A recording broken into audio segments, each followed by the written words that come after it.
የእግዚአብሔርን ሕግ ቢተላለፍ በሚሞትበትና ባይተላለፍበት ደግሞ ዘላለማዊነትን ገንዘብ አድርጎ በሚኖርበት ማዕከላዊ የሆነ ስቴት ወይም ሁኔታ ውስጥ ነው የፈጠረው። እንዴት ነበር የሚገዛቸው የነበረው? የሚበሩ አዋፋትን እንዴት ነበር ይገዛቸው የነበረው?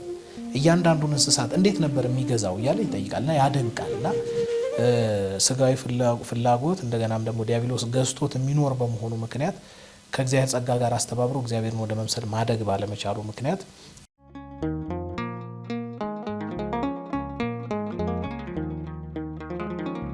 እዚህ ሰው ሚስጥረ ሥላሴን በአግባቡ ከተረዳና ይሄንን በህይወት ውስጥ ተግባራዊ ያደረገው የሚኖር ከሆነ በህብረታዊ ህልውና ውስጥ ከሌሎች ሰዎች ጋር አንድ የሚያደርገውን ነገር ማስጠብቆ እንደገና ልዩነቱም ላይ ደግሞ ተከባብሮ በሰላም መኖር ይችላል። አሁን በቤተክርስቲያን ውስጥ ሳይቀር ራሱ የምንመለከተው አሁን በዚህ በዘር መከፋፈል፣ በቋንቋ፣ በጎጥ እንዲህ ያለው ነገር ሚስጥረ ሥላሴን በአግባቡ ካለመረዳትና ህይወት ካለማድረግ የሚመጣ ችግር ነው። በነገራችን ላይ ምናልባትም ደግሞ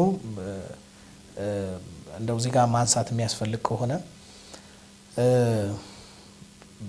በትምህርትም እየተቀረጽን የመጣንበትም ሁኔታ ወይም መንገድ ለዚህ አስተዋጽኦ አለው ብዬ አስባለሁ።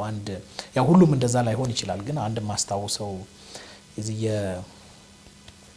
የርቀት ኮርስ ማስተማሪያ ብቻ ለርቀት ኮርስ ለኔ እንደዛ ስለሆነ ደርሶኛ ያየሁት አንድ ማስተማሪያ ሞጁል ነበረና ትምህርቱ አዕማደ ምስጢራት ነበረና ምን ይላል? አምስቱን አዕማደ ምስጢራት ሚስጥረ ሥላሴ፣ ሚስጥረ ሥጋዌ፣ ሚስጥረ ጥምቀት፣ ሚስጥረ ቁርባንና ሚስጥረ ትንሣኤ ሙታንን በተመለከተ ገና መግቢያው ላይ ሲያብራራ ምን ይላል? እነዚህን አምስቱን ምስጢራት በሶስት መክፈል ይቻላል ይላል። በሶስት መክፈል ይቻላልና የመጀመሪያው ሚስጥረ ሥላሴና ሚስጥረ ሥጋዌ የሚታመኑ ናቸው ይላል። ከዛ ወደ ሁለተኛ ይመጣና ሚስጥረ ጥምቀትና ሚስጥረ ቁርባን የሚፈጸሙ ናቸው ይልና ሚስጥረ ትንሣኤ ሙታን የሚጠበቅ ነው፣ ተስፋ የሚደረግ ነው ይላል። እና ምን ለማለት እንደፈለገ በተወሰነ መንገድ ግልጽ ይመስለኛል። ያው ግን ደግሞ አደገኛ የሆነ አገላለጽም ነው ደግሞ እውነቱን ለመናገር ምክንያቱም ሚስጥረ ሥላሴና ሚስጥረ ሥጋዌ አምነን ብቻ የምንቀረው እውቀት አድርገነው አምነነው ብቻ የምንቀረው ነገር አለ። አውቀን አምነን የምንቀረው ነገር ብቻ አይደለም። የዕለት ተዕለት ህይወታችን ወይም ደግሞ አጠቃላይ ክርስቲያናዊ ህይወታችን ራሱ መሰረቱ ሚስጥረ ሥላሴና ሚስጥረ ሥጋዌ። የክርስቲያን ህይወት ሚስጥረ ሥላሴያዊ፣ የክርስቲያን ህይወት ሚስጥረ ሥጋዌ ነው። ህይወታችን ራሱ መሰረቱ እነዚህ ሁለቱ ምስጢራት ናቸው እና በአንድነት ውስጥ ብዙነት፣ በብዙነት ውስጥ አንድነት ከሚስጥረ ሥላሴ እንዳ ፍቅር የሆነ ማንነት ደግሞ ከሚስጥረ ሥጋዌ ሰው እግዚአብሔር ሰው ሆኖ የሰው ልጅ ለማዳን ያን ሁሉ ዋጋ የከፈለበት በመሰረታዊነት ዋናው ምክንያቱ ፍቅር ነው እና የክርስቲያን ህይወት በእነዚህ በሁለቱ ምስጢራት ላይ የተመሰረተ መሆኑ መታወቃል እና ሁሉም የሚፈጸሙ መሆናቸውን ማወቅ ያስፈልጋል። ሚስጥረ ሥላሴም ሚስጥረ ሥጋዌም የሚፈጸም ነው። ልክ እንደ ጥምቀትና እንደ ቁርባን የሚፈጸም ስንል በህይወታችን ተግባራዊ እያደረግነው የምንኖረው ነው። ሚስጥረ ትንሣኤ ሙታንም በቤተክርስቲያን አምልኮ በኩል ፎርቴስት እያደረግነው እየቀመስነው የምንኖረው ህይወት መሆኑ ይታወቃል። ቤተክርስቲያን ሄቨን ኦን እርዝ በምድር ያለች ገነት ስለሆነች ቅዳሴውም ያ ሰማያዊ አምልኮ ራሱ ክርስቶስ ስለሆነ ማለት ነውና ስለዚህ ይሄ ሥላሴያዊ መልክ እንዲህ ባለ መንገድ በህይወታችን ውስጥ የሚገለጽ መሆኑን ማወቅ ያስፈልጋልና እለት እለት ያንን እየተገበርነው ሊኖር ይገባል። ልዩነቶችን ማክበር እንዳሉ ማወቅ፣ አንድነቶችንም ደግሞ አንድ የሚያደርገንም ነገር ያም ከሥላሴ ገንዘብ ያደረግነው ያለ ነገር መሆኑን ማወቅ እና በዛ ልክ መመላለስ ያስፈልጋል። ስለዚህ ይሄንን እንደ መግቢያ ስለ ሰው ምንነት፣ ሰው ስለተፈጠረበት ሁኔታ፣ ስለ መልክና ስለ አምሳል ሰው ለምን ዓላማ ተፈጥሮ እንደነበረ ከዛ በምን ምክንያት ከዛ ዓላማው እንደቀረ አጠቃላይ እንደ መግቢያ እነዚህ ነገሮች ካነሳን ቅድም እንዳልናቸው ሶስት መሰረታዊ ነገሮችን እናንሳና እንጨርሳለን። ወይ ደግሞ በዚህ ላይ እንዲያጠነጥን እናድርገው ከዚህ በኋላ የምናቀርበውን ነገር። የመጀመሪያው ሰው ከውድቀት በፊት ምን ይመስል ነበር የሚለውን የዘ ፕራይሞርዲያል ስቴት የሚባለውን፣ ከዛ ሁለተኛ ከውድቀት በኋላ እና ሶስተኛ ላይ ደግሞ ከትንሣኤ በኋላ ያለው ማንነቱ ምን ይመስላል የሚለውን ያንን ለማየት እንሞክር። ከውድቀት በፊት የነበረው የሰው ፕራይሞርዲያል ስቴት የሚባለው የነበረበት ሁኔታ ያው ሰው ከኃጢአት የነጻ ነበረ፣ ንጽሐ ጠባዩ ሳያድፍ የነበረበት ሁኔታ ነበረ። በባህሪው የኃጢአት ዝንባሬ ያልተፈጠረበት ነበረ። ያው ነገር ግን በፈቃዱ ኃጢአትን ወይም ከእግዚአብሔር መለየትን ገና መምረጥ የሚችል በባህሪው የኃጢአት ዝንባሌ ያልተፈጠረበት ነገር ግን በፈቃዱ ኃጢአትን ወይም ከእግዚአብሔር መለየትን መምረጥ የሚችል ሆኖ የተፈጠረው። ያ ማለት ሁለቱንም ወይ ከእግዚአብሔር ጋር መሆንን ወይም ከእግዚአብሔር ጋር አለመሆንን መምረጥ የሚችል ሆኖ የዛ ፈቃድ ተሰጥቶት የተፈጠረ ነው። ግን በፈተና ድል አድርጎ ወይም ደግሞ እንዲህ ተፈተነ ጠንካራ የሆነ ማንነት ገና የነበረው አልነበረም።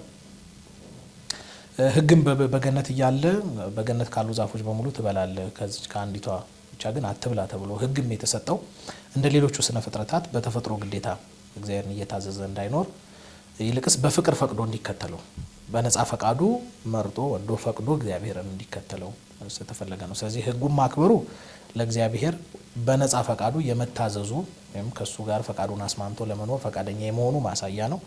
ሕግን አለማክበሩ ደግሞ የዛ ተቃራኒ መሆኑን እግዚአብሔር ላይ የማመፁ ማሳያ እንዲሆን ማለት ነው። የእግዚአብሔርም የፍቅርነቱ መገለጫ ራሱ የአዳምን ፈቃድ ማክበሩ ነው። ነፃ ፈቃድ አለው ብለናል። ሰው ከሚያደርገን ነገር ውስጥ የእግዚአብሔር መልክ ካልነው ውስጥ አንዱ ነፃ ፈቃድ ነው ብለናል። ስለዚህ ያንን ነፃ ፈቃድ ተግባራዊ እንዲያደርግ ደግሞ እግዚአብሔር ይፈቅድለታል ማለት ነው። ስለዚህ በነፃ ፈቃዱ ወዶ ፈቅዶ የመረጠውን የመከተል መብት ነበረው። ስለዚህ ፍሬውን የመብላትም ያለ መብላትም ነፃ ፈቃድ ምርጫ ነበረው። ያ የመረጠው ግን መብላትን እንደሆነ ሁላችንም እናውቃለን። እና የእግዚአብሔርን ሕግ ቢተላለፍ በሚሞትበትና ባይተላለፍበት ደግሞ ዘላለማዊነትን ገንዘብ አድርጎ በሚኖርበት ማዕከላዊ የሆነ ስቴት ወይም ሁኔታ ውስጥ ነው የፈጠረው ማለት ነው። ስለዚህ የሰጠውም ሕግ በዘፍጥረት 2:17 ላይ እንደምናነበው መልካምና ክፉን ከሚያስታውቀው ዛፍ አትብላ የሚል ነበረ። ስለዚህ የመልካምና የክፉን እውቀት የሚሰጥ ፍሬ ነበረ። አለመታዘዙ ነው እንጂ ፍሬው በራሱ እንደዛ ያለ ማንነት ያለው ሆኖ አይደለም። አለመታዘዙ ነው ያንን ያመጣበት። እዚህ ይሄንን በተመለከተ ከውድቀት በፊት አዳም ከውድቀት በፊት የነበረውን ሁኔታ በተመለከተ ያው ከኃጢአት ንጹህ እንደነበረ አንስተናል። የኃጢአት ዝንባሌ አልተፈጠረበትም፣ ነገር ግን ፈቃድ ነበረው ከእግዚአብሔር ጋር የመኖርም ያለ መኖርንም የመምረጥ ብለናል። በፈተና የተፈተነ ወይም የተፈተሸ ጠንካራ ማንነት ያለው አልነበረም እና ነፃ ፈቃድ ያለው ነው። ያን ነፃ ፈቃድ ደግሞ እግዚአብሔር የሚያከብርበት መሆኑን እነዚህን አንስተናል። በእርግጥ ያ የሁል ጊዜ የእግዚአብሔር ሰውን በተመለከተ የሚያደርገው ነገር መሆኑ እንዳለ ሆኖ ማለት ነው። በጣም ልዩ የሆነ እውቀት የነበረው ነበረ። በገነት ሳለ ልዩ የሆነ እውቀት ነበረው። አሁን በውድቀት ጊዜ ከእውቀት እጅግ ከፍሎ እንዲያውቅ የሚያደርግ ማንነትን ነው ይዞ ወደ ምድር የወረደው። ምክንያቱም ያ መልክ ሻተርድ ስለሆነ የሚጁ ስለጎሰቆለ የደረሰበት ነው። ይሄንንም ቅዱስ ኤፍሬም ፖንደር ሲያደርግበት ሂምስ ኦን ፓራዳይዝ ላይ በጣም በሚገርም ሁኔታ ቅዱስ ኤፍሬም እንደዚህ ይላል። ለሔዋንና ለእንስሳት ስም ባወጣበት፣ ያው እንደሚታወቀው አዳም ነው ለስነ ፍጥረት ስምን ያወጣው። ለሔዋንና ለእንስሳት ስም ባወጣበት እግዚአብሔር ለአዳም በሰጠው በዛ ግልጽ በሆነ እውቀት እግዚአብሔር ስውር የሆኑ ነገሮችን ምንነት ያውቅ ዘንድ አልገለጠለትም። እዚህ እውቀት ነበረው ስንል ፍጹም የሆነ እውቀት ማለት አለ። የከለከለው እግዚአብሔር እንዲያውቅ የፈቀደለት እጅግ ብዙ ነገር የሚያውቅ መሆኑን ያነሳ ነው እንዳለ ሆኖ እንዲያውቅ የፈቀደለት እንዳለ ሁሉ የማያውቀውም ነገር ደግሞ ወይም ከእውቀት የተከለከለበት ነገር እንዳለ ማወቅ ያስፈልጋል።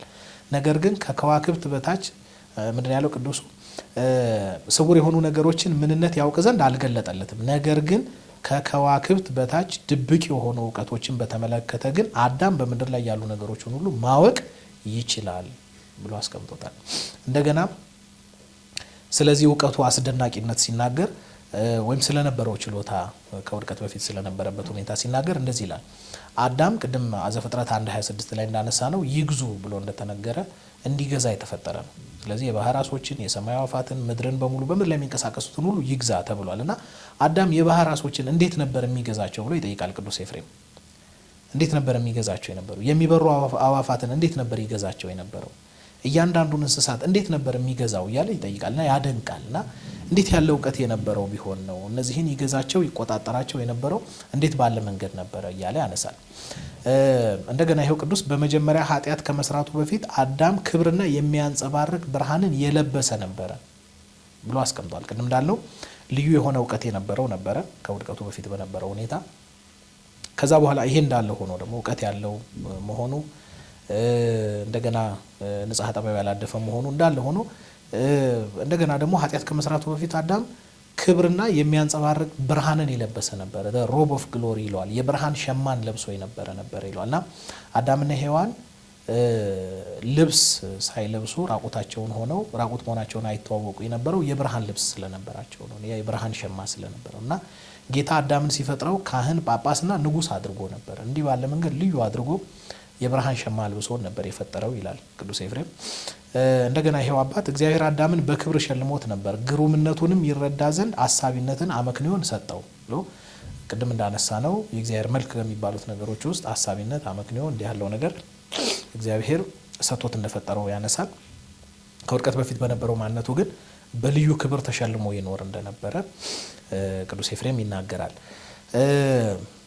የቅዱስ ጎርጎርዮስ ዘኑሲስ ደግሞ እንደገና ከውድቀት በፊት የነበረውን ሁኔታ ሲናገር በተመሳሳይም አስቀድመን ስንፈጠር በእርግጠኝነት በእነዚህ የቆዳ ልብሶች ይላል ጋርመንት ኦፍ ስኪን ታስረን አልነበረም፣ በእግዚአብሔር ምሳሌ በሚያበሩ የብርሃን ጨረሮች እንጂ ይላልና የብርሃን ጨረር የብርሃን ልብስ ለብሰን እንኖር እንደነበረ ልክ ቅድም ቅዱስ ኤፍሬም ዘሮብ ኦፍ ግሎሪ እያለ ያነሰዋል ብለን እንደተናገር ነው ያለ ሀሳብ ቅዱስ ጎርጎርዮስም እዚህ ጋር ያነሳል ማለት ነው። ይሄ ጋርመንት ኦፍ ስኪን እያለ የሚናገረው ከውድቀት በኋላ እግዚአብሔር ያለበሰንን ያንን የቆዳ ልብስን በተመለከተ የተናገረው ነው። ስለዚህ ከውድቀት በፊት የነበረው ሁኔታችን ይህንን ይመስላል።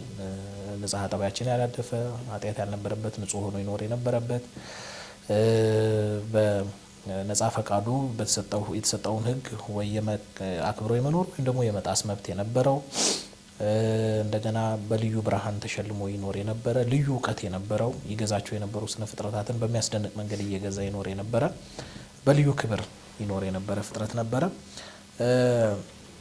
ቀጥሎ የምንመለከተው ከውድቀት በኋላ የደረሰበትና የሆነውን ነው። ይህንን በተመለከተ ከውድቀት በኋላ እግዚአብሔር አምላክም ለአዳም እና ለሚስቱ የቁርበት ልብስ አደረገላቸው አለበሳቸውም ተብሎ ተጽፏል። ዘፍጥረት 3:21 ላይ ከውድቀት በኋላ ሰው የቁርበት ልብስን የለበሰ ሆነ። እግዚአብሔር አምላክም ለአዳምና ለሚስቱ የቁርበት ልብስን አደረገላቸው። እግዚአብሔርም እንደገና ዘፍጥረት 6:3 ላይ እግዚአብሔርም መንፈሴም በሰው ላይ ለዘላለም አይኖርም፣ መንፈሴ በሰው ላይ ለዘላለም አይኖር እርሱም ስጋ ነውና ዘመኖቹ 120 ዓመት ይሆናሉ አለ ተብሎ ተነግሯል። እና ከውድቀት በኋላ የነበረውን ስቴት የሚገልጹ ናቸው እነዚህ። አንድ የቁርበት ልብስ መልበሱ እንደምታውቁት አዳም ከበደለ በኋላ ራቁቱ መሆኑን ሲያውቅ የቅጠል ልብስ ለራሱም ሔዋንም እንደዚሁ ለራሳቸው አድርገው እርቃናቸውን ለመሸፈን ሞክረው ነበር። እግዚአብሔር ግን የቁርበት ልብስ አለበሳቸው ብሎ ዘፍጥረት 3:21 ላይ ተገልጿል። እና ያ የቁርበት ልብስ ያስፈለገው አስቀድሞ የነበራቸው ያ ሮብ ኦፍ ግሎሪ ቅድም ቅዱስ ኤፍሬም የሚያነሳው የብርሃን ልብስ ወይም የብርሃን ሸማ በኃጢአት ምክንያት በመበደላቸው ምክንያት ከላያቸው ላይ ስለተገፈፈ ራቁታቸውን ስለሆኑ ያንን ይሸፍንላቸው ዘንድ ያለበሳቸው መሆኑን ለማንሳት ነው። እንደዚሁም ዘፍጥረት 6:3 ላይ ሰው ከእግዚአብሔር ከተለየ በኋላ የሕይወቱ የህልውናው የማንነቱ ምንጭ ሆነው ከእግዚአብሔር ከተለየ በኋላ ከጽድቅ ሕይወት ርቆ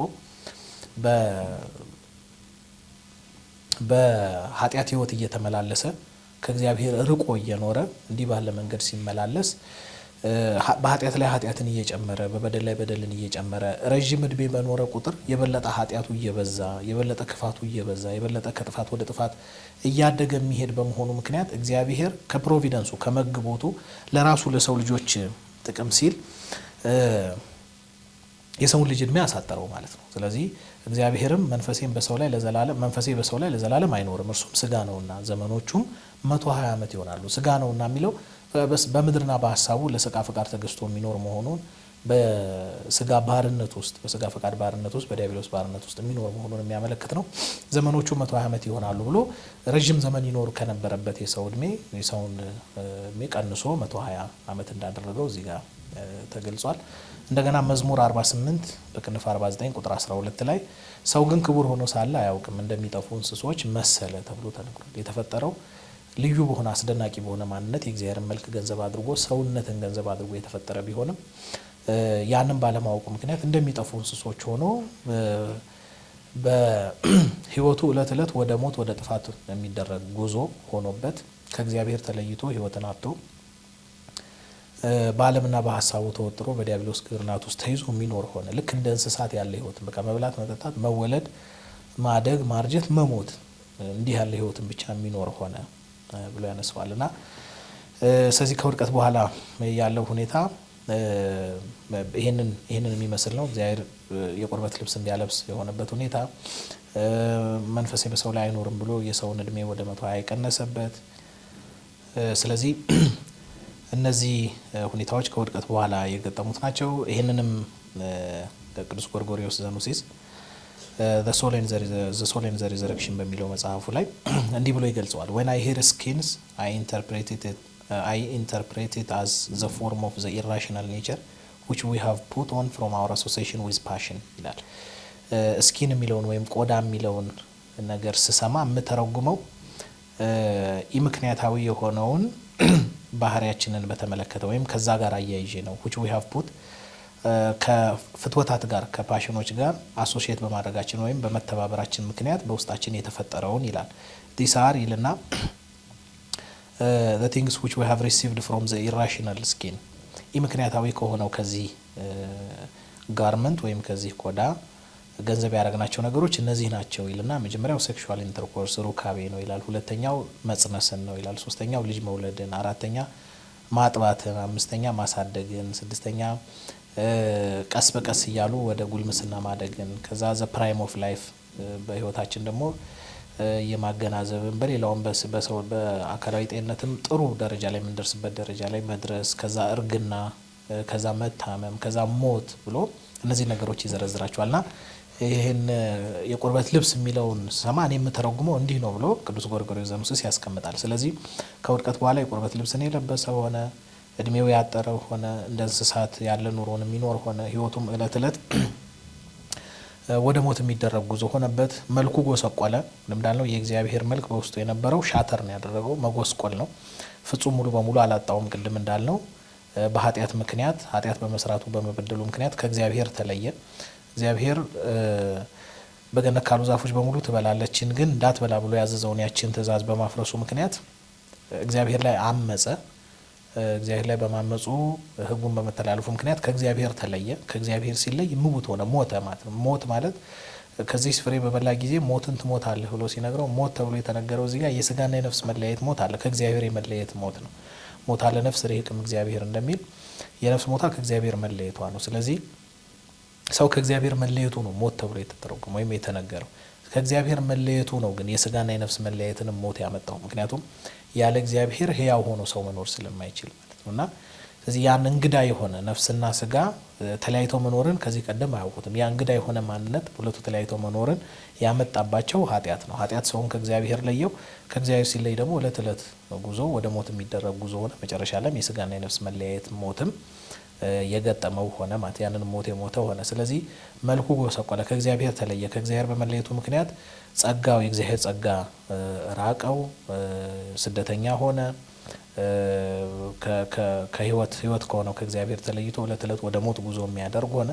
በዚህ ምክንያት እግዚአብሔርን መምሰል ግቡ የነበረው የሰው ልጅ መልኩ በመጎስቆሉ ምክንያት መልኩን ቅድም እንዳለው ሙሉ በሙሉ አላጣውም ብለናል። መጎስቆል ነው፣ ሻተር አደረገ ነው ምንድነው። አምሳል ግን እግዚአብሔርን የመምሰል ጉዞ እድገቱ ግን ሙሉ በሙሉ ነው የተቋረጠው። ምክንያቱም ያን ወደ እግዚአብሔር የሚያድግበት መልክ ከሱ ፈቃድ ጋር ከነጻ ፈቃዱ ጋር አስተባብሮ እግዚአብሔርን ወደ መምሰል የሚያድግበት የነበረው ያ ጸጋ አንድ እሱ ሻተር ስላደረገ ስለጎሰቆለ፣ ሁለተኛ ነጻ ፈቃዱን ስጋዊ ፍላጎት እንደገናም ደግሞ ዲያብሎስ ገዝቶት የሚኖር በመሆኑ ምክንያት ከእግዚአብሔር ጸጋ ጋር አስተባብሮ እግዚአብሔርን ወደ መምሰል ማደግ ባለመቻሉ ምክንያት ያ የተቋረጠ ሆነ።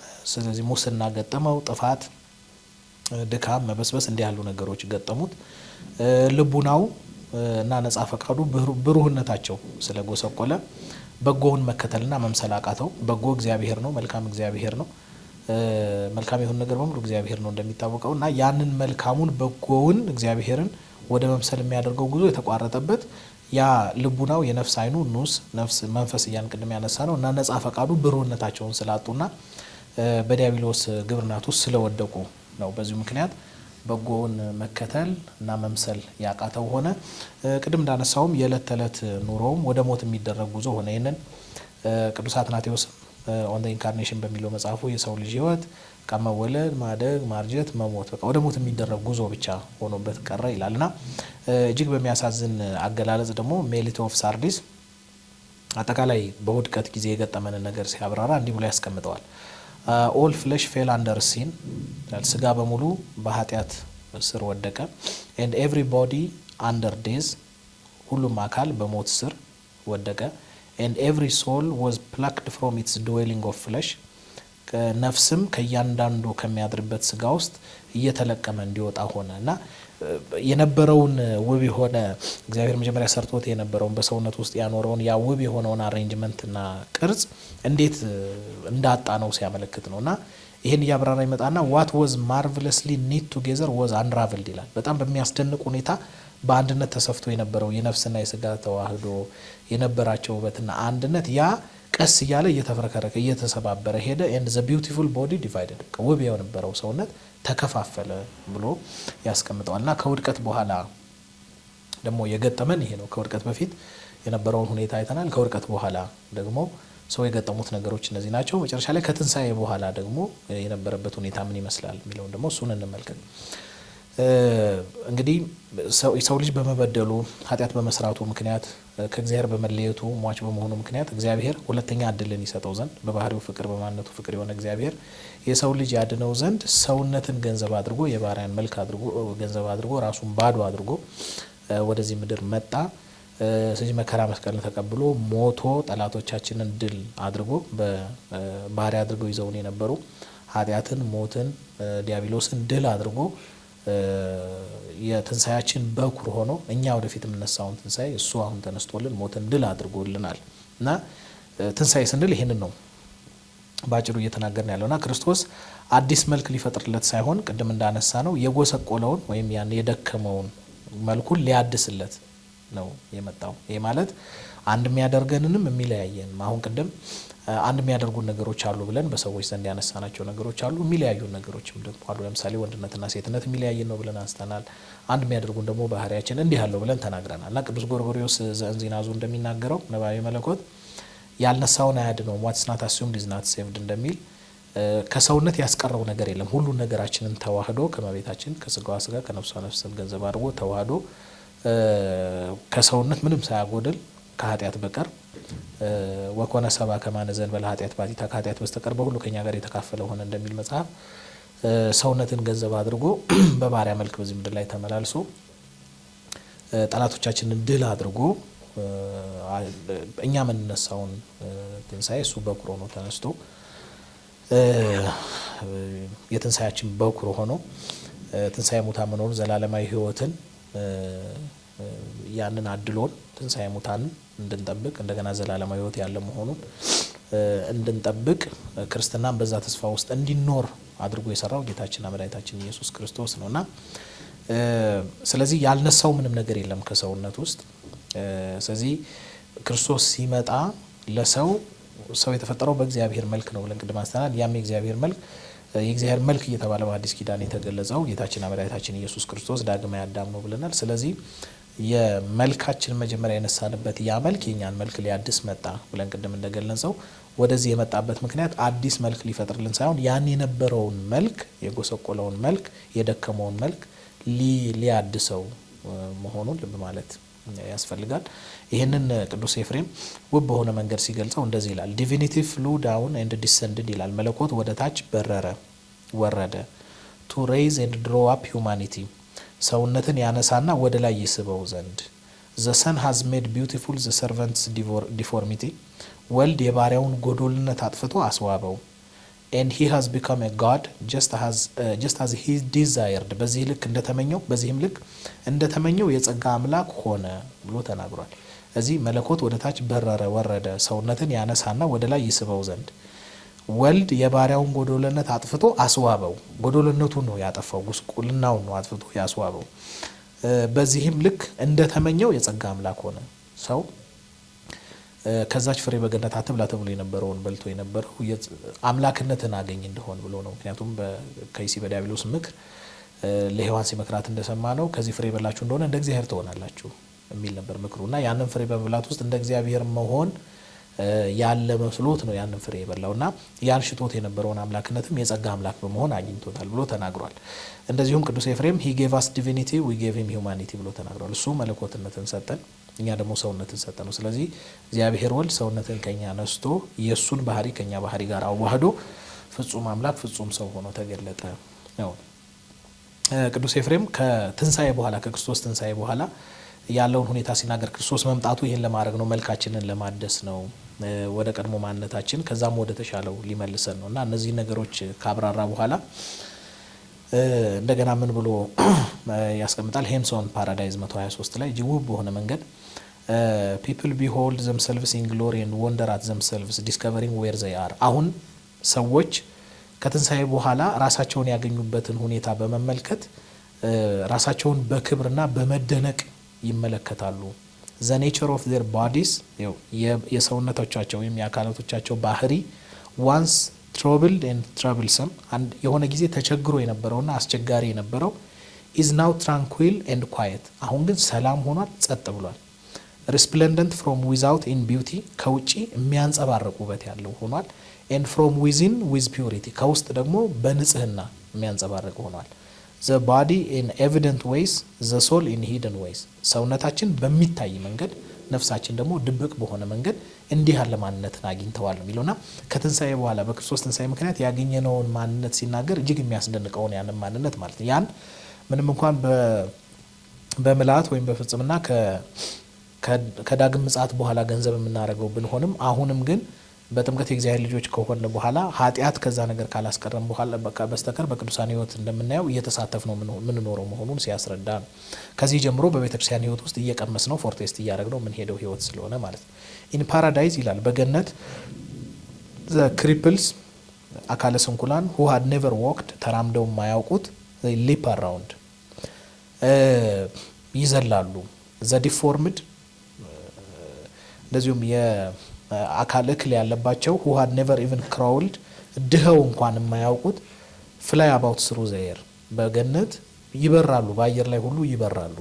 the eyes of the blind and deaf የእውር የነበሩትና መስማት የተሳናቸው ሰዎች አይን who had yearned from the womb ከእናታቸው ማህፀን ጀምሮ ሲጓጓ የነበረው hungering for the light which they had failed to see ማየት ያልቻሉት ሊያዩት ይናፍቁት የነበረው ይርባቸው የነበረው ብርሃን now rejoiced to behold the beauty of paradise አሁን ግን የገነትን ውበት በማየት ይደነቃሉ፣ ይደሰታሉ። እንደገናም መስማት የተሳናቸውም ደግሞ the mighty sound of its harpness its harps gives comfort to their ears ይላልና ለጆሮአቸው በገነት ያለው የበገናው ድምጽ ደግሞ እጅግ ውብ የሆነ ድምጽን የሚሰጣቸው ምቾትን የሚሰጣቸው ነው ብሎ ይናገራልና ከውድቀት በኋላ የምናገኘውን ወይም ደግሞ የሚኖረን ማንነት ሲናገር ቅዱስ ኤፍሬም እንዲህ ባለ ውብ በሆነ መንገድ ይገልጸዋል። ማለት ከውድቀት በኋላ ከትንሳኤ በኋላ ክርስቶስ ያደለን ይህንን ማግኘት እንድንችል ነው የሚለው። በመቀጠል ደግሞ ቅድስት ማክሪና የቅዱስ ጎርጎሪዮስ ዘኑሲስ እና የቅዱስ ባስልዮስ እህት የሆነችው ማለት ነው ለወንድሟ ለቅዱስ ጎርጎሪዮስ ዘኑሲስ በውይይታቸው ጊዜ እንዲህ ብለዋለች። ትንሳኤ ባህሪያችንን ወደ ቀድሞ ማንነቱ የመለሰ ሪስቶር ያደረገ ነው ብለዋለች። የአፖካታስታሲስ የሚለው ሪስቶር ማድረግ ትንሳኤ የክርስቶስ ትንሳኤ ባህሪያችንን ማንነታችን ወደ ቀድሞ ማንነቱ የቀድሞ ማንነቱ ስንል አዳም ጋር ብቻ ሳይሆን ከዛ በፊትም ወደ ጋድ ኢንቴንድ ያደረገው መልክና አምሳልን አስተባብሮ መገኘት የነበረበት ወደዛ የመለሰ ነው። በገነት የነበረው ማንነታችን ከክፋትና ፍትወታት ከመመገብና ከመራባት ከውልደት በየጥቂቱ ከማደግ ከማርጀትና ሞት ነፃ ነበረ። ቅድም እንዳነሳ ነው ከነዚህ ሁሉ ነገሮች ነፃ ነበረ። እነዚህ ሁሉ አዳምና ሔዋን ከውድቀት በኋላ ገንዘብ ያደረጉት የቁርበት ልብስ ጋርመንት ኦፍ ስኪን ማንነቶች ናቸው።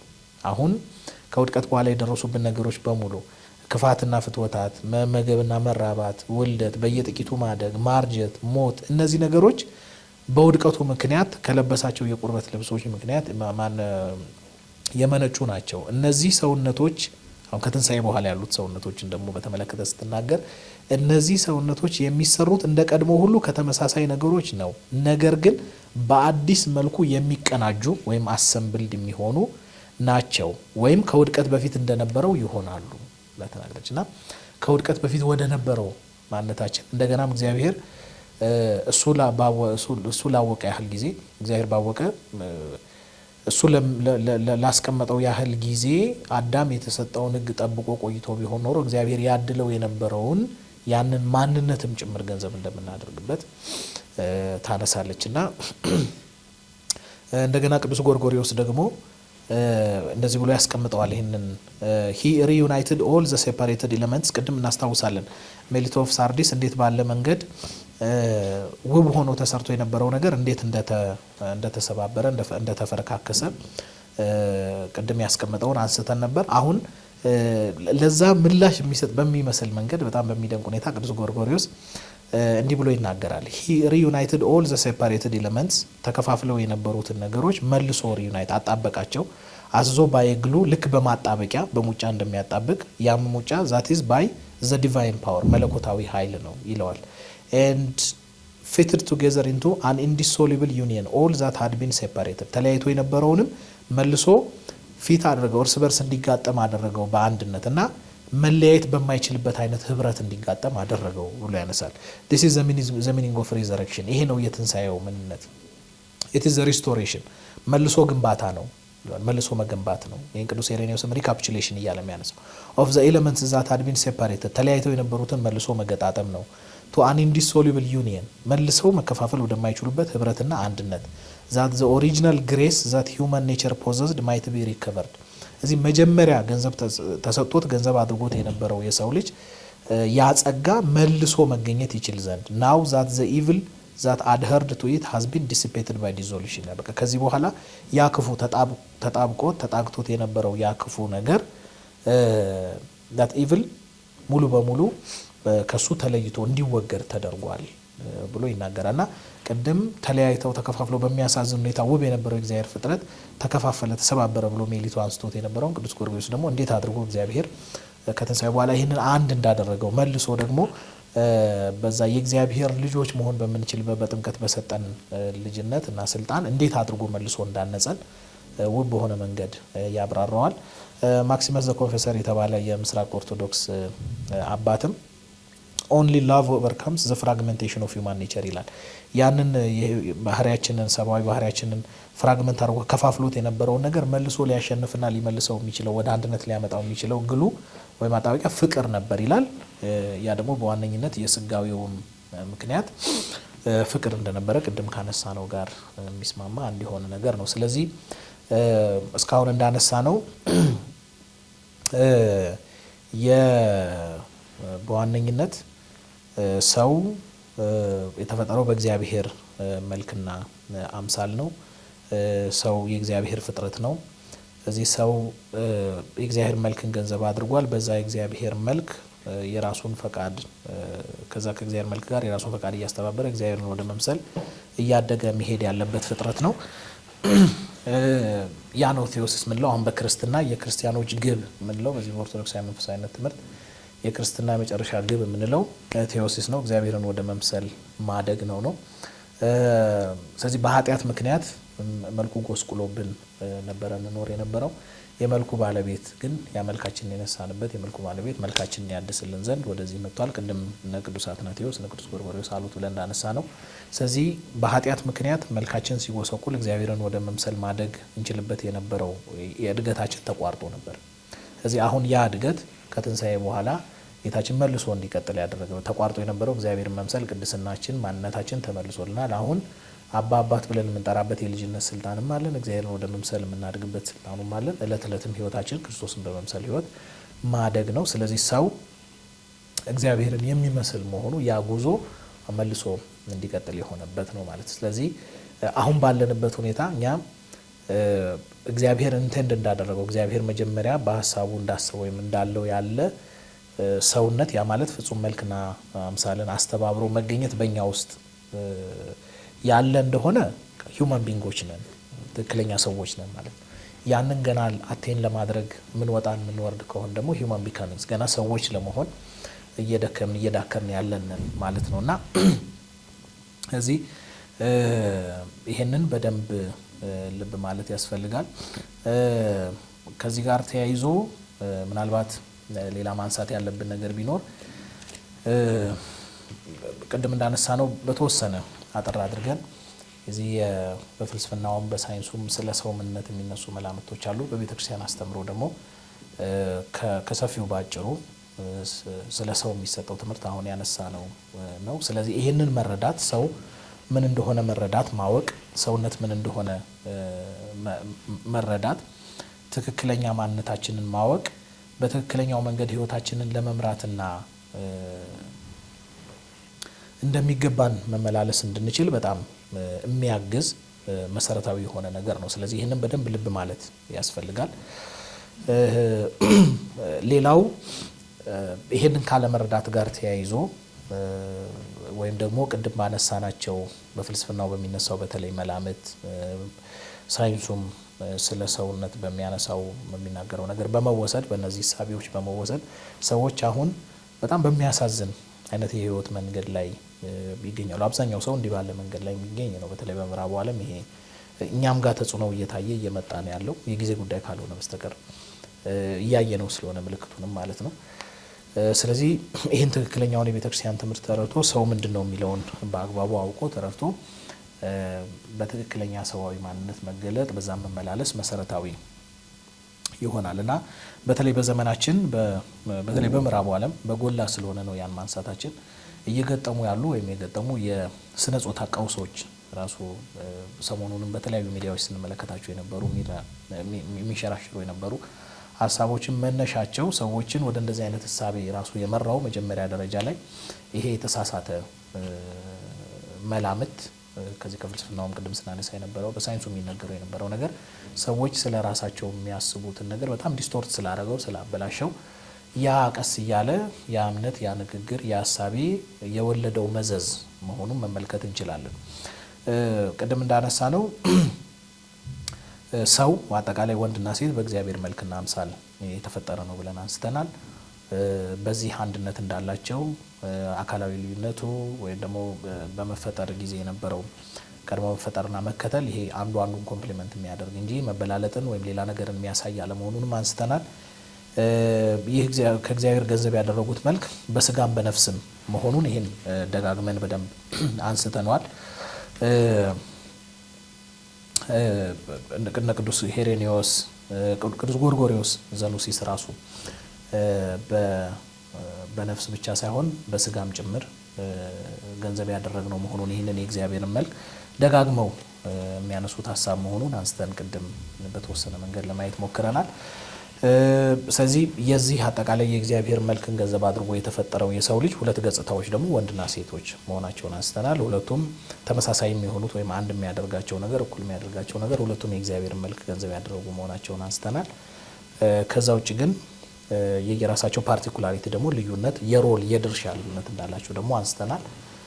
ያ የሮል ልዩነት መበላለጥን መተናነስን የሚያሳይ ሳይሆን በቃ ድርሻን ብቻ የሚያሳይ መሆኑ ልብ ማለት ነው። ልክ በአካል ክፍሎች እንዳየነው አይን ማየቱ ጆሮ መስማቱ ላይ ብልጫ እንዳልሆነ ወይም ደግሞ የተለየ ፕሪቪሌጅ እንዳልሆነ ሁሉ የጆሮ መስማት በአፍንጫ ማሽተት ላይ የተለየ ፕሪቪሌጅ እንዳልሆነ ሁሉ የድርሻ ጉዳይ ብቻ እንደሆነና መበላለጥ እንደማይችሉ አፍንጫም ሲያሸት አይንም ሲያይ ጆሮም ሲሰማ ስለሆነ ኮምፕሊመንተሪ የሆነ ውብ የሆነ ነገር በአንድነት የሚገኘው ልክ እንደዚህ ሁሉ ወንድና ሴትም እንደዚህ አይነት ድርሻ ያላቸው ናቸው።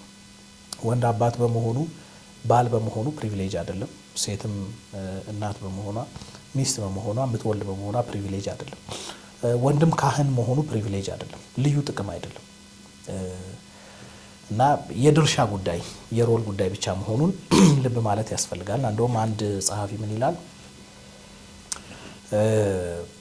ክርስቶስ ሰው በሆነበት ጊዜ በወንድ ማንነት ነው የተገለጸው ክርስቶስና ለምንድን ነው ክርስቶስ ወንድ ሆኖ ወይም ደግሞ በወንድ ጾታ የተገለጸው ለምንድን ነው የሚለውን ሲያስረዳ ከዚህ ከሮል ጋር አያይዞ ነው ይሄ ነገረ መለኮት ጸሐፊ የሚያብራራውና ምን ይላል?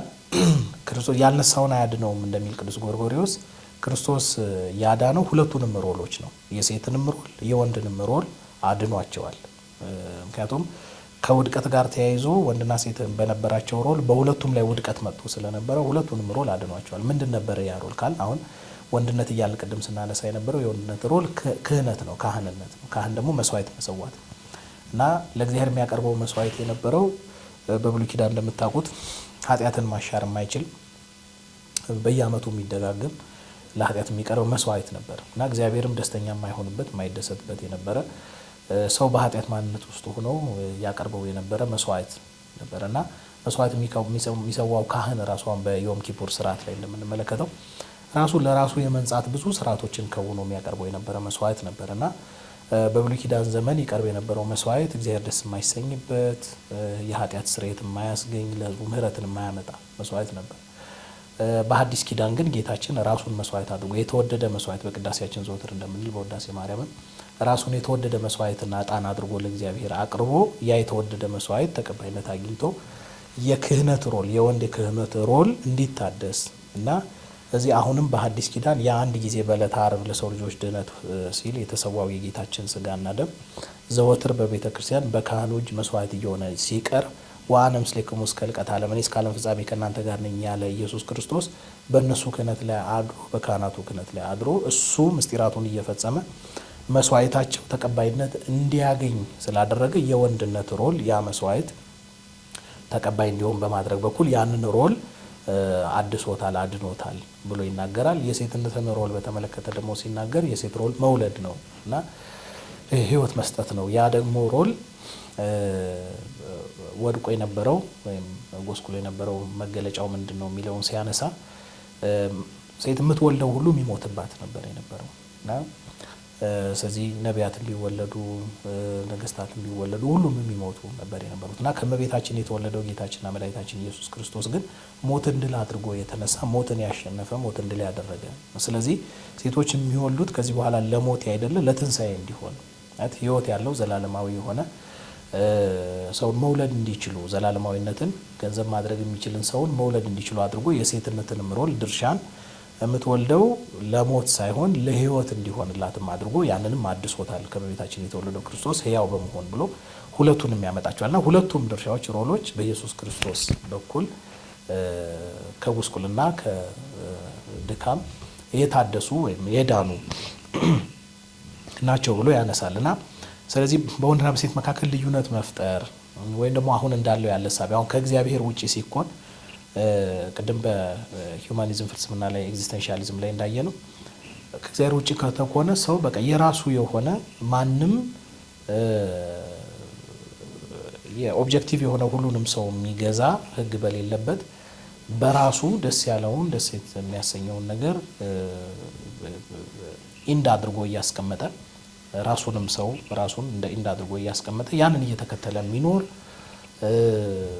እንደገና ደግሞ ምንም አይነት ወጥ የሆነ የሰውነት ብያኔ የሌለው ስለዚህ ሁሉንም ነገር እንደ አዲስ የሚበይን ከእግዚአብሔር ውጭ ሆኖ በጎደሎነት ውስጥ በሕይወት አልባነት ውስጥ ሆኖ እየበየነ የሚሄድ ነው የሚሆነውና ከእግዚአብሔር ውጭ ሲኮን የሚመጡ ነገሮች መሆናቸውን ልብ ማለት ያስፈልጋል እንጂ በቤተክርስቲያን ውስጥ እንዲህ ያለ ውብ የሆነ ትምህርት ያለ መሆኑን ልብ ማለት ያስፈልጋልና የኦርቶዶክሳዊ ነገረሰብ ማቴሪያሊስት የሆነውን ሪዳክሽኒዝም ቅድም ስናነሳ የነበረውን ሰውን ወደ ማቴሪያል ወደ ቁስነት ሬዲዩስ የሚያደርገውን የፍልስፍናንም የሳይንስንም ምሳቤ እንደገና ዱዋሊስቲክ የሆነውንም ሪዳክሽኒዝም ሁለቱንም የሚቃወም መሆኑን ልብ ማለት ያስፈልገዋል። ጾታዊ ልዩነት ድርሻ እንጂ ይሄ አሁን ላይ በተለይ በፌሚኒዝሙ ዓለም እንደሚነሳው ይሄ የበላይ መሆን የበታች መሆን መብለጥ ማለት ከዛ ጋር የሚገናኝ ነገር ፈጽሞ እንዳልሆነና በቤተክርስቲያንም እንዲህ ያለ ጉዳይ ሆኖ እንደማያውቅ ልብ ማለት ያስፈልጋል። ሴትና ወንድ የሚፎካከሩ ራይቫሎች እንደዚህ የሚቀዋወሙ ሳይሆኑ ኮምፕሊመንተሪዎች ነው። አንዱ አንዱን ፍጹም የሚያደርግ ናቸው። አሁን አዳምን ከምድር አፈር ካበጀው በኋላ ሰው ብቻውን ይሆን ዘንድ መልካም አይደለም፣ ፍጹም አይደለም ብቻውን። ስለዚህ ጎዶሎነት ስላለው ያን ጎዶሎነት ትሞላለት ዘንድ ነው ከጎኑ ሔዋንን ያስገኘለት። እነዚህ አንዱ አንዱን የሚሞሉ ናቸው እንጂ የመበላለጥ ነገር ወይም ደግሞ የመፎካከር ነገር ያላቸው አለመሆኑ ልብ ማለት ያስፈልጋል። በውድቀት ጊዜ በቅዱሳን አባቶች ትምህርት በመጽሐፍ ቅዱስም እንደተጻፈው ፈቃድሽ ወደ ባልሽ ይሁን የተባለው ይሄ የእግዚአብሔር የመጀመሪያው ኢንቴንሽን አልነበረም፣ የመጀመሪያው ዓላማ አልነበረም። በውድቀት ምክንያት እየመጣ ነበረ። ያንን ግን አሁን ጌታችን ወንድም የለም ሴትም የለም፣ ስለዚህ ሁሉም በክርስቶስ እኩል ናቸው በሚል ሴትም ወንድም ያላቸውን ድርሻ ግልጽ በሚያደርግ መንገድ በሐዲስ ኪዳን የሰራውን ትምህርት ከትንሣኤ በኋላ ብለን ባነሳ ነው ውስጥ ወንድነትና ሴትነት ውስጥ በዛ ውስጥ የሚገለጥ ነው። አሁን ወንድ የክርስቶስ ድርሻ ያለው ነው፣ ሴት ደግሞ የቤተ ክርስቲያን ድርሻ ያላት ናት። ስለዚህ አንዱ አንዱን ኮምፕሊመንት በማድረግ በመተጋገዝ ወደዚህ ማንነት እያደጉ የሚሄዱ ናቸው እንጂ እርስ በርስ የሚቀዋወሙ አይደለም። ስለዚህ አሁን በእኛ ጊዜ ያለው ውጥንቅጥ ክራይሲሱ በዋነኝነት እንደኔ ሀሳብ እንደሚመስለኝ ሶስት መሰረታዊ ነገሮችን አዛብቶ በመረዳት ወይም ባለመረዳት ውስጥ የመጣ ነው ብዬ አስባለሁ። እሱን እናንሳና እንጠቀልላለን።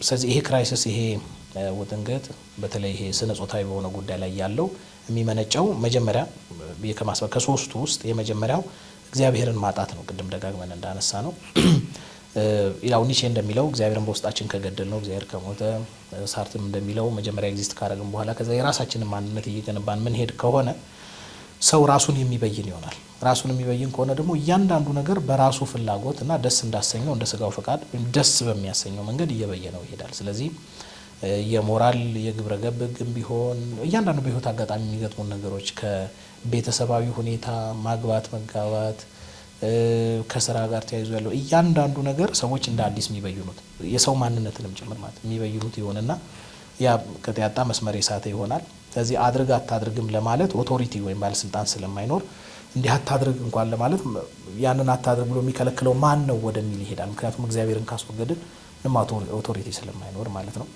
ስለዚህ የመጀመሪያው ሎስ ኦፍ ጋድ ወይም እግዚአብሔርን ማጣት ነው። ሁለተኛው ተፈጥሮን ማጣት ነው። አሁን በተፈጥሮ የተሰጠንን ነገር አክሰፕት አድርጎ ተቀብሎ ያ ማንነታችን ነው ብሎ ከመኖር ይልቅ ሰው ራሱን የሚበይን ነው የሚለው ቅድም ያነሳ ነው የሂውማኒስቶቹ የፍልስፍና ውጤት የሆነው እሳቤ ያመጣው መዘዝ ሰው ራሱን የሚሰራ ከሆነ በተፈጥሮ ባገኘው አፒራንስ ወይም በተፈጥሮ ባለው ነገር ደስተኛ ላይሆን ይችላል። ስለዚህ ወደ ፕላስቲክ ሰርጀሪ ይገባል። የተለያየ ማንነቱ ያልሆነን ነገር አሁን በዚህ ድህረ ዘመናዊ በሆነው እሳቤ ውስጥ እንደምንመለከተው ሰዎች ሰው ሆነው ተወልደው ግን በቃ ውስጤን የሚሰማኝ ወይ ውሻነት ነው ወይ ድመትነት ነው ወይ እንደዚህ እያሉ ወደማይረባ ነገር ውስጥ እየተሳቡ እየሄዱ ያሉት በዚህ መነሻ ነው። ስለዚህ በተፈጥሮ ባገኙት ነገር ደስተኛ ለመሆን ተፈጥሮን ማጣት የተፈጥሮን ስጦታ ቀይሮ ሰልፍ ኢንቨንት በራስ ኢንቨንት በተደረጉ የአርቲፊሻል በሆኑ ፕላስቲክ በሆኑ ነገሮች ሰው ራሱን የሰውነት አካሉን እየተካም እያለ በጣም ብዙ ጥንቅጦችን እያየ ነው። ይሄም ሰው ራሱን ይፈጥራል በሚለው ውስጥ አካላዊ ማንነቱንም እሱ እንደፈለገው ሪሼፕ ለማድረግ በሚሞክረው እንትን ውስጥ የተመለከተ ነው። ሌላው ደግሞ ግብን መሳት ወይም ደግሞ ግብን ማጣት ነው። መጀመሪያ እግዚአብሔር ማጣት ነው ያለው፣ ሁለተኛ ተፈጥሮ ማጣት ነው፣ ሶስተኛው ግብን ማጣት ነው። እንደ ግብ የሚቀመጠው ሱታፊ አምላክ ካልሆነ እግዚአብሔርን ወደ መምሰል ማደግ፣ ትክክለኛ ሰውነትን ገንዘብ ማድረግ ካልሆነ ሰው በህይወት ዘመኑ እዚህ ምድር ላይ ሲኖር የተለያዩ ሚኒንጎችን ትርጉሞችን በመፈለግ ሲዳክር ይኖራል። ግባችን ቴዎሲስ ካልሆነ እግዚአብሔርን መምሰል ካልሆነ ሰው ግቡ መስሎ የሚመስለው ሰልፍ ኤክስፕሬሽን ሊሆን ይችላል። ስለ ራሱ በጣም ከፍ አድርጎ በመናገር ወይ ደግሞ የሆኑ ነገሮችን በምድር ቀሪ የሆኑ ነገሮችን አቴን ለማድረግ ወይ ገንዘብን ወይ ስልጣንን ወይ ዝናን ፌምን ሊሆን ይችላል የተለያዩ ነገሮችን ገንዘብ ለማድረግ ያ የህይወት ሚኒንግ ይመስለውና በቃ ሰልፍ ኤክስፕላኔሽን ራስን ሰልፍ ኤክስፕሬሽን ራስን በሆኑ መንገዶች ፕሬዘንት ማድረግ ግብ ይመስለውና እዛ ላይ ብቻ ሲዳክር የሚሆን የሚፈጅ ይሆናል። አይደንቲቲ ፖለቲክስ ውስጥ ይገባል። የፖለቲካዊ እሳቤዎች ወይም እንደዚህ ያሉ ጉዳዮች የማንነቱ መገለጫ እንደሆኑ አድርጎ የማሰብ ነገር ውስጥ ሊገባ ይችላል። ቅድም እንዳልነው የሰውነት ለውጦችን ሚኒንግ አድርጎ ሊወስዳቸው ይችላል። አሁን የምናያቸው የተለያዩ ኦሪየንታል የሆኑ ልምምዶች እንደ ዮጋ ያሉ የተለያዩ ነገሮችን ሚኒንግ በማጣቱ ምክንያት ሰው በህይወት ውስጥ ሚኒንግ ለመፈለግ ነው እነዛን ነገሮች የሚያደርጋቸው እና ትክክለኛውን ሚኒንግ ማጣቱ ዋናውን ሚኒንግ ትቶ ሌላ ሚኒንግ ሌላ ትርጉም የህይወት ትርጉም ትክክለኛውን ትርጉም አጥቶ ሱታፊ አምላክ መሆኑን እግዚአብሔር መምሰል መሆኑን አጥቶት ሌላ ትርጉም ለመፈረግ በመዳከር ውስጥ እድሜውን የሚፈጅ ይሆናል እና እነዚህ ነገሮች ማጣት ነው ብዬ አስባለሁ በዋነኝነት አሁን ያለው ውጥንቅጥ ውስጥ እየከተተን ያለው። ስለዚህ ለዚህ በአጠቃላይ የቤተክርስቲያን ጥሪ ይሆናል ብዬ የማስበው ሰዎችን ወደ ክርስቶስ መጥራት ነው። ወደ ትክክለኛው ኢሜጅ፣ ወደ ትክክለኛው መልካችን፣ ወደ ትክክለኛው ማንነታችን ወደ ክርስቶስ መጥራት። ቅዱስ አትናቴዎስ በእርግጥ ቀደም ብሎ ቅዱስ ሄሬኔዎስ ተናግሮታል፣ ቅዱስ አትናቴዎስም ተናግሮታል። በእኛም ቤተክርስቲያን በአረጋዊ መንፈሳዊ ላይ ተነግሯል ይሄ ሀሳብና ሰው ማነው እግዚአብሔር ሰው የሆነው አንተን ሰውን እግዚአብሔር ያደርግ ዘንድ ወይ ደግሞ በአረጋዊ መንፈሳዊ ላይ እንደተቀመጠው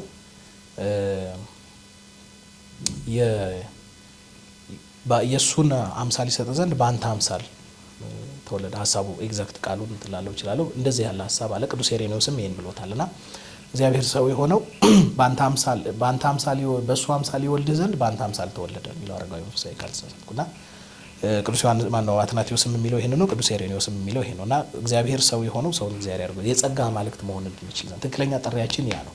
ስለዚህ ሰው ክቡር የሆነ ፍጡር ነው። የጸጋ አምላክ እንዲሆን የተፈጠረ ነው። በእግዚአብሔር መልክ የተፈጠረ ነው። የእግዚአብሔር መልክ ደግሞ ማነው አምሳል በፈቃዱ በነጻ ፈቃዱ ከእግዚአብሔር ጸጋ ጋር አስተባብሮ በዚህ በሁለቱ ሃርመኒ በሁለቱ ሲነርጂ እግዚአብሔር ወደ መምሰል አድጎ የጸጋ አምላክነትን ገንዘብ እንዲያደርግ የተፈጠረ ነው። ስለዚህ ትርጉም የህይወት ትርጉም ቅድም ያነሳ ነው። ፈውስ ለውስጣችን ሰላም፣ ውስጣችን ያለውን ጉድለት እንደገና ለመሙላት የምንፈልገውን ጉድለት ይሄ በሙሉ ይሄ ጾታዊ የሆኑ ልዩነቶችን በማስወገድ ወይም ደግሞ ተፈጥሮ የሰጠችንን ያንን ነገር በመቃወምና ለራሳችን የሌለ ሌላ አዲስ አይደንቲቲን በመገንባት ወይም ደግሞ ለመገንባት በመሞከር ሳይሆን የሚገኘው ወደ ክርስቶስ በመመለስና ትክክለኛውን የሰውነት የቦዲያችንን እንደገና የነፍስን እንደገና የወንድነትና የሴትነትን ትክክለኛ ትርጉም በመረዳት ውስጥ ወደ ትክክለኛው ትርጉም መተን በዛ ውስጥ ራሳችንን ስናዋህድ ነው እና የመጨረሻ መልእክት የሚሆነው ትክክለኛ ነጻነት ወይም ደግሞ ትሩ ፍሪደም የሚባለው ራሴን እበይናለሁ ወይም አይ ዲፋይን ማይሰልፍ የሚል ሳይሆን አይ ፋይንድ ማይሰልፍ ኢን ጋድ ራሴን በእግዚአብሔር ውስጥ አገኘዋለሁ የሚለው ነው የሚሆነውና ትክክለኛ የነገረ ሰብአዊ መረዳት ሰውን ራሱን በእግዚአብሔር ውስጥ ወደ ማግኘት እንዲመጣ ነው የሚያደርገውና የቤተክርስቲያንም ጥሪ የሚሆነው ሰዎች ሁሉ ወደዚህ መምጣት እንዲችሉ ነው። ስለዚህ በሳይንሱም ዓለም በፍልስፍናውም የሚነገረው የነገረ ሰብአዊ እሳቤ ሰውን በጣም ሬዲዩስ የሚያደርግ ወደ ትክክለኛ ማንነቱ የማያደርስ መሆኑን በመገንዘብ ውስጥ በሃይማኖት ውስጥ ያለው ግን ወደዛ የሚያደርሰን መሆኑን በመረዳት ውስጥ ሰዎች ወደዚህ ትክክለኛ ግንዛቤ መተን ወደ ተፈጠርንበት ትክክለኛ ዓላማ ወይም ግብ መድረስ እንድንችል ጥሪያችን ነው ማለት ነው። ስለነበረን ጊዜ ሁሉ የአምላካችን የእግዚአብሔር ስም የተመሰገነ ይሁን። ይቆያል።